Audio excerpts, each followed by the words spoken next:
आप सबको मालूम है अभी अधिक मास चल रहा है। कौन सा महीना चल रहा है? जम के बोलो, जम के। अधिक मास, पुरुषोत्तम मास।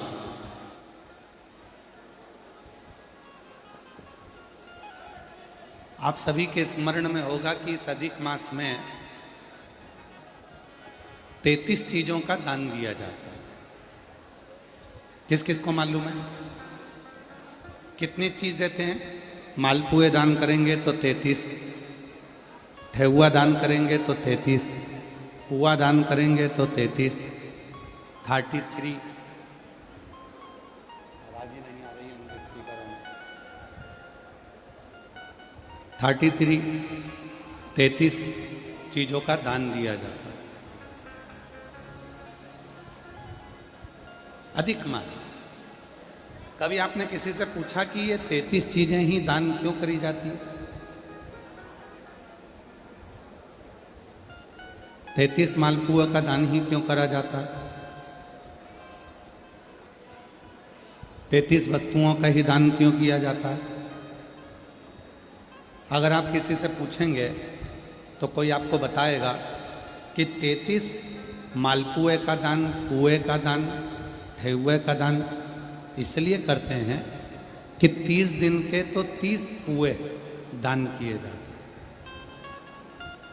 31वें नंबर का जो पुआ दान करते हैं, मालपुआ दान करते हैं, अनरसा दान करते हैं, ठेहुआ दान करते हैं, बतासा दान करते हैं, यदि हमने अपनी बहन बेटी के घर का अगर कुछ खा लिया होता है तो उसका दोष ना लगे, उसके लिए 31वें नंबर का पुआ दान होता है। 32वें नंबर का पुआ, मालपुआ, ठेहुआ, अनरसा, बतासा हम इसलिए दान करते हैं कि हमने अगर किसी के घर का सूतक सावड़ का, किसी के घर बच्चा हुआ, हमको मालूम नहीं था, हमने उसके घर का पानी पी लिया। किसी के यहाँ प्राण छूट गए थे, उसके घर सूतक लगी हुई थी, हमने उसके घर का खा लिया, पानी पी लिया, तो दोष न लगे।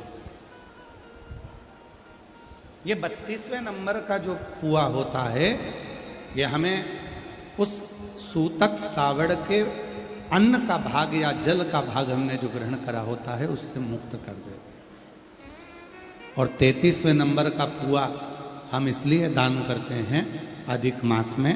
33 मालपुओं में 30 दिन के तो 30, 31वां बेटी के घर का खाया हो, बहन के घर का खाया हो तो दोष ना लगे, 32वां सूतक और सावड़ का अगर खाया है तो दोष ना लगे, और 33वां पुआ इसलिए दान किया जाता है कि हमने किसी ब्राह्मण के घर का, किसी गुरु के घर का यदि कुछ पाया है तो उसका दोष ना लगे, इसलिए 33 पुओं का और 33 मालपुओं का दान किया।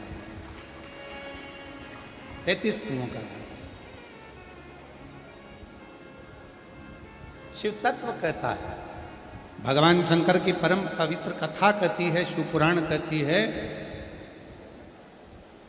कि भगवान शिव की जो आराधना साधना आप और हम करते हैं, जैसे प्रदोष का दिन आ जाता है, हर महीने की शिवरात्रि आ जाती है, आप लोगों के स्मरण में नहीं रह पाता कि आज प्रदोष है, आप लोगों के स्मरण में नहीं रह पाता कि आज शिवरात्रि है। कई लोग ऐसे हैं, कई मेरी बहनें ऐसी बैठी हैं, कई मेरी जीजियां बैठी हैं, कई मेरे जीजा बैठे हैं, कई मेरे बेटा, कई मेरी बेटियां, कई मेरे बुजुर्ग माँ बाप कथा में ऐसे बैठे हैं, उनके स्मरण में नहीं रहता कि आज शिवरात्रि, उनके स्मरण में नहीं रहता कि आज प्रदोष है। वो तो अपने कर्म में लिप्त रहते हैं, कार्य में लगे रहते हैं। कोई दुकान जा रहा है, कोई नौकरी पर जा रहा है, कोई काम में लगा हुआ है, कोई किसी काम में लगा हुआ, उसके स्मरण में नहीं रहता। पर अनायास, भले आपको याद नहीं है, भले आपके स्मरण में नहीं है, फिर भी यदि आप भूल से भी प्रदोष के दिन, प्रदोष काल में अगर शिव जी के मंदिर में जाकर मात्र शिखर का, शिवलिंग का या नंदी का या शिव के द्वार का दर्शन मात्र कर लेते हो तो ये मानव का शरीर बार बार नहीं मिलता, इससे मुक्ति प्राप्त हो जाती है, मोक्ष हो। पुनरपि जननम पुनरपि मरणम, बार बार जन्म और मृत्यु के प्रपंच से निकलना है तो हमें शिव की शरणागति को ग्रहण करना। शिव से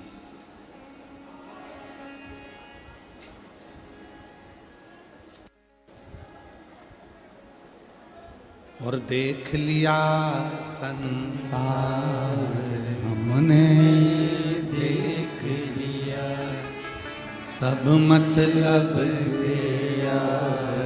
हमने देख लिया, झूठे नाते झूठे रिश्ते, झूठे नाते झूठे रिश्ते, अरे झूठा है संसार हमने देख लिया, सब मतलब हमने देख लिया। भूलवश स्मरण में नहीं है, चित्त में नहीं है, मन में नहीं है, तुम्हारी बुद्धि में नहीं है, भूलवश।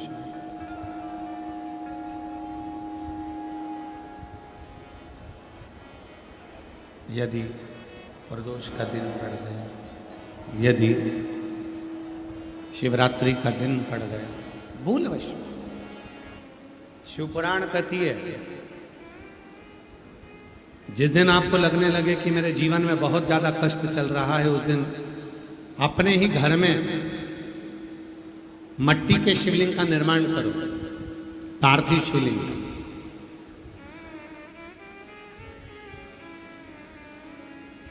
एक दुर्वा, एक बेलपत्र,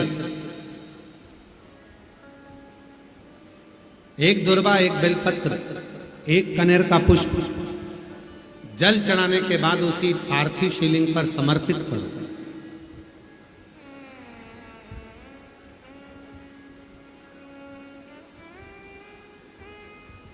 दीप लगाकर बाबा से प्रार्थना करो और बाद में उसी शिवलिंग को उसी मट्टी के गमले में विसर्जन भी करो।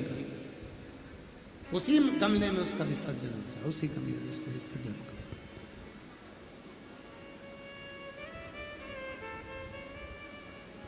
एक पार्थिव पूजन का जो फल है, एक पार्थिव पूजन का जो फल है,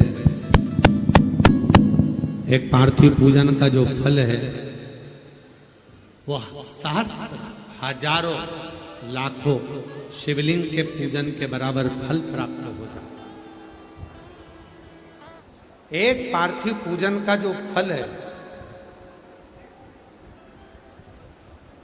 एक पार्थिव पूजन का जो फल है, वो सहस्त्र हजारों लाखों शिवलिंग के पूजन का फल। इसीलिए अधिक मास के शिवरात्रि पर, अधिक मास की शिवरात्रि है 13 तारीख, 13 जून को अधिक मास की शिवरात्रि रहेगी। शाम को 7 बजे पूरी दुनिया अपने अपने घर में पार्थिव शिवलिंग का पूजन करेगी। शाम को 7 बजे आप और हम सब मिलकर अपने अपने घर में पार्थिव मिट्टी का शिवलिंग बनाकर, जो लोग पंडाल में है वो पंडाल में ऑनलाइन पूजन करेंगे, जो घर पर है वो घर पर ऑनलाइन पूजन करेंगे, पार्थिव पूजन करेंगे।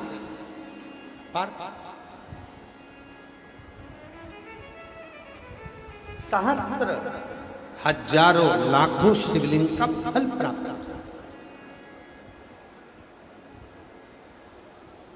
जैसे बलिया के बालेश्वर महादेव,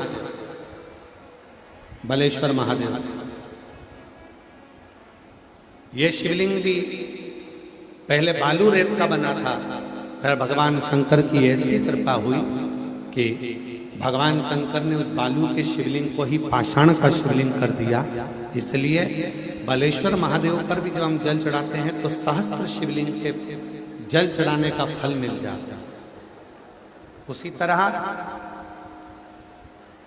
बाबा बलखंडी नाथ जी के शिवलिंग का वर्णन। स्वयंभू प्रकट बाबा बलखंडी नाथ जी का शिवलिंग। जब हम बाबा बलखंडी नाथ जी के दर्शन करते हैं, स्मरण करते हैं, पूजन करते हैं, अर्चना करते हैं, तो उसके भी सहस्त्र शिवलिंग के पूजन का फल प्राप्त होता है। सहस्त्र। और मेरी जीजियों, अधिक मास का महीना चल रहा है, पुरुषोत्तम मास चल रहा है, मल मास चल रहा है। इस पुरुषोत्तम मास में आज एकादशी का लोग व्रत करते हैं, करना भी चाहिए। परम भगवदीय जीव एकादशी का व्रत करते हैं कि हम भोजन छोड़ देते हैं, हम ये नहीं खाएंगे, हमारी एकादशी है, हम ये नहीं खाएंगे, हमारी एकादशी है। पर शिव महापुराण की कथा कहती है कि एकादशी सफल कब होती है? जब आपकी 5 कर्मेंद्री, 5 ज्ञानेंद्री और 1 मन ये आपके कंट्रोल में हो, तो समझ लो कि एकादशी पूर्ण हो गई और एकादशी का फल आपको प्राप्त हो गया।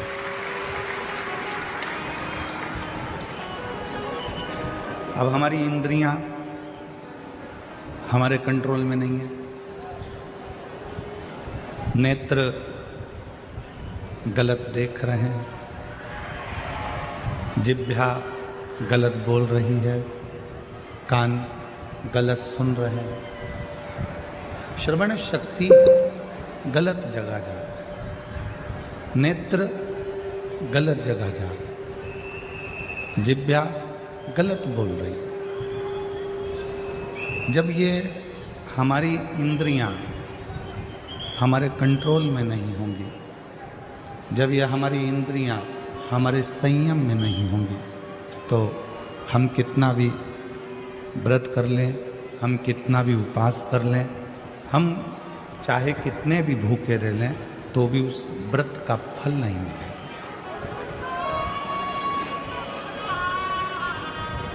व्रत का फल कब मिलता है? जब हमारी इंद्रियां हमारे काबू में हो। कि नेत्र दिए रे तूने दाता बन के, नेत्र दिए रे तूने दाता बन के, और कभी नहीं दरस कियो दयालु मैंने अवगुण बहुत कियो, अवगुण बहुत कियो, दयालु मैंने अवगुण बहुत कियो। और मुख तो दिया रे तूने दाता बन के, मुख तो दिया रे तूने दाता बन के, कभी नहीं भजन कियो दयालु मैंने अवगुण बहुत कियो। ये संसार सागर में आने के बाद यदि मैंने अपनी इंद्रियों को संयमित नहीं किया, संसार सागर में आने के बाद हमने अगर अपनी इंद्रियों को काबू में नहीं किया, तो फिर ये मानव का देह बेकार है, फिर ये मानव का देह बेकार। अगर हम अपनी इंद्रियों को काबू ना कर पाए, अपनी इंद्रियों को काबू करा, तो समझो कि हमने एकादशी का व्रत किया। सभी को साथ